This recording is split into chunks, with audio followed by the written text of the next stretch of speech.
Hi everyone, welcome back to Via sisters kitchen. ನಮ್ಮ ಇವತ್ತಿನ recipe ಬೆಲ್ಲದ ಪಾಯಸ. ಮನೇಲಿ ಯಾವುದಾದ್ರೂ ಸ್ಮಾಲ್ ಫಂಕ್ಷನ್ ಆಯಿತು ಅಂದರೆ, ಏನಾದರೂ ಹಬ್ಬಕ್ಕೆ, ದೇವರ ನೈವೇದ್ಯಕ್ಕೆ, ಅದ್ರ ಜೊತೆ ಯಾರಿಗೆಲ್ಲ ಸಕ್ಕರೆ ಪಾಯಸ ತಿನ್ನೋಕೆ ಇಷ್ಟ ಇರಲ್ಲ ಅವ್ರಿಗೆಲ್ಲ ಈ ರೆಸಿಪಿ ತುಂಬ ಹೆಲ್ಪ್ ಆಗುತ್ತೆ. ಸೊ ಹೇಗೆ ಮಾಡೋದು ಅಂತ ನೋಡೋದಕ್ಕಿಂತ ಮುಂಚೆ ನೀವು ಇನ್ನೂ ಯಾರು ನಮ್ಮ ಚಾನಲ್ನ ಸಬ್ಸ್ಕ್ರೈಬ್ ಮಾಡಿಲ್ಲ ಅಂದರೆ ದಯವಿಟ್ಟು ವಿಯಾ ಸಿಸ್ಟರ್ಸ್ ಕಿಚನ್ ಯೂಟ್ಯೂಬ್ ಚಾನಲ್ನ ಸಬ್ಸ್ಕ್ರೈಬ್ ಮಾಡ್ಕೊಳ್ಳಿ. ಫಸ್ಟ್ ನಾನಿಲ್ಲಿ 3-4 ಸ್ಪೂನಷ್ಟು ಉರಿಗಡಲೆ, ಹಾಗೆ 1 ಸ್ಪೂನಷ್ಟು ಅಕ್ಕಿನ ಹುರ್ಕೊಂಡು ಇಟ್ಕೊಂಡಿದ್ದೀನಿ. ಹಾಗೆ ನಾನಿಲ್ಲಿ ಸ್ವಲ್ಪ ಕಾಯಿ ತುರಿ ತೊಗೊಂಡಿದ್ದೀನಿ, ಸ್ವಲ್ಪ ಗೋಡಂಬಿ, ಸ್ವಲ್ಪ ದ್ರಾಕ್ಷಿ, ಹಾಗೆ 3 ಏಲಕ್ಕಿ ತೊಗೊಂಡಿದ್ದೀನಿ. ನೆಕ್ಸ್ಟ್ ನಾನಿಲ್ಲಿ 100 ಗ್ರಾಮ್ ಅಷ್ಟು ಹುರಿದಿರುವಂತಹ ಶಾವಿಗೆನ ನಾನಿಲ್ಲಿ ಉಪಯೋಗಿಸ್ಕೊತಾ ಇದ್ದೀನಿ. ಅದ್ರ ಜೊತೆ 1/4 kg ಅಷ್ಟು ಅಂದರೆ 250 ಗ್ರಾಮ್ ಅಷ್ಟು ಬೆಲ್ಲನ ನಾನಿಲ್ಲಿ ತೊಗೊಂಡಿದ್ದೀನಿ. 3-4 ಸ್ಪೂನಷ್ಟು ಗೀನ ಯೂಸ್ ಮಾಡ್ಕೊತಾ ಇದ್ದೀನಿ.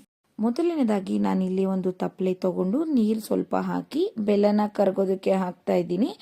ಬೆಲ್ಲ ಇದು ಪಾಕ ಆಗಬೇಕು ಅಂತ ಏನಿಲ್ಲ, ಆ ನೀರಲ್ಲಿ ಬೆಲ್ಲ ಕರಗಿದ್ರೆ ಸಾಕಾಗುತ್ತೆ. ಸೊ ನೋಡ್ಬೋದು ನೀವು ಇಲ್ಲಿ ಬೆಲ್ಲ ಎಲ್ಲ ನೀರಲ್ಲಿ ಕರಗಿದೆ. ಈ ಬೆಲ್ಲ ಕರಗಿದ್ಮೇಲೆ ಸ್ಟವ್ ಆಫ್ ಮಾಡಿಕೊಂಡು ನಾನು ಈ ನೀರನ್ನ ಫಿಲ್ಟರ್ ಮಾಡ್ಕೊತಾ ಇದ್ದೀನಿ. ಫಿಲ್ಟರ್ ಮಾಡ್ತಿರೋ ಉದ್ದೇಶ ಏನಂದರೆ, ಬೆಲ್ಲ ಕರಗಿದ್ಮೇಲೆ ನೀವು ಅಬ್ಸರ್ವ್ ಮಾಡಿ ಅದರಲ್ಲಿ ಸಣ್ಣ ಸಣ್ಣ ಕಲ್ಲು ಬರುತ್ತೆ. ಸೊ ಅದನ್ನು ಫಿಲ್ಟರ್ ಮಾಡ್ಕೊಳೋದು ಬೆಸ್ಟ್. ಸೊ ಫಿಲ್ಟರ್ ಆದಮೇಲೆ ಮತ್ತೆ ಅದನ್ನು ನಾನು ಬಿಸಿಗಿಟ್ಟು, ನೆಕ್ಸ್ಟ್ ನಾನು ಇಲ್ಲಿ ಇನ್ನೊಂದು ಸೈಡಲ್ಲಿ ಕಾಯಿ ತುರಿನ ಒಂದು ಸೈಡ ಗ್ರೈಂಡ್ ಮಾಡ್ಕೊಂಡಿದ್ದೀನಿ. ಅದಾದಮೇಲೆ ನಾನಿಲ್ಲಿ ತೊಗೊಂಡಿರುವಂತಹ ಉರಿಗಡಲೆ ಮತ್ತು ಅಕ್ಕಿನ ನಾನು ಹಾಕ್ಕೊತಾ ಇದ್ದೀನಿ. ಅದ್ರ ಜೊತೆ ನಾನು ತೊಗೊಂಡಿದ್ದಂತಹ 3 ಏಲಕ್ಕಿನ ಕುಟ್ಟಿ ಅದನ್ನು ಸಹ ಸೇರಿಸ್ಕೊತಾ ಇದ್ದೀನಿ.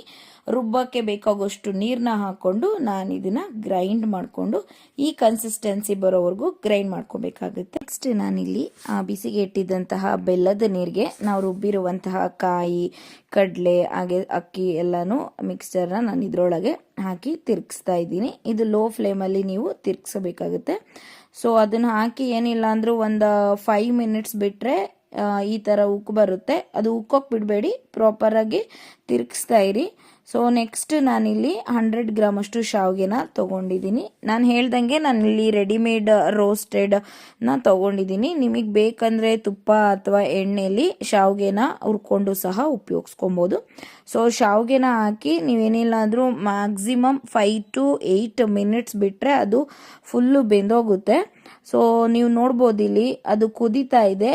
ನೆಕ್ಸ್ಟ್ ನಾನಿಲ್ಲಿ ಇನ್ನೊಂದು ಸೈಡಲ್ಲಿ ದ್ರಾಕ್ಷಿ ಮತ್ತು ಗೋಡಂಬಿನ ಹುರ್ಕೊಳಕ್ಕೆ ರೆಡಿ ಮಾಡ್ಕೊತಾ ಇದ್ದೀನಿ. ಸೊ ನಾನಿಲ್ಲಿ 3 ಸ್ಪೂನಷ್ಟು ತುಪ್ಪನ ಹಾಕ್ಕೊತಾ ಇದ್ದೀನಿ. ನಿಮಗೆ ಬೇಕಂದರೆ ಎಣ್ಣೆನೂ ಸಹ ಯೂಸ್ ಮಾಡ್ಕೊಳ್ಳಿ. ಸೊ ತುಪ್ಪ ಕಾಯ್ದಿದೆ. ಈಗ ತೊಗೊಂಡಿರುವಂತಹ ಗೋಡಂಬಿ ಮತ್ತು ದ್ರಾಕ್ಷಿನ ಹಾಕಿ ಮೀಡಿಯಮ್ ಫ್ಲೇಮಲ್ಲಿ ನೀವು ಇದನ್ನು ಫ್ರೈ ಮಾಡಬೇಕಾಗುತ್ತೆ. ಹೈ ಫ್ಲೇಮ್ ಇಟ್ಬಿಟ್ರೆ ಸೀದೋಗುತ್ತೆ. ಸೊ ಲೋ ಫ್ಲೇಮಲ್ಲಿ ಅಥವಾ ಮೀಡಿಯಮ್ ಫ್ಲೇಮಲ್ಲಿ ಇದನ್ನು ಫ್ರೈ ಮಾಡಬೇಕಾಗುತ್ತೆ. ಸೊ ನೋಡ್ಬೋದು ಇಲ್ಲಿ ದ್ರಾಕ್ಷಿ ಎಲ್ಲ ಹೇಗೆ ಉಬ್ಬಿದೆ. ಸೊ ಈಗ ಅದು ಪ್ರಾಪರ್ ಫ್ರೈ ಆಗಿದೆ.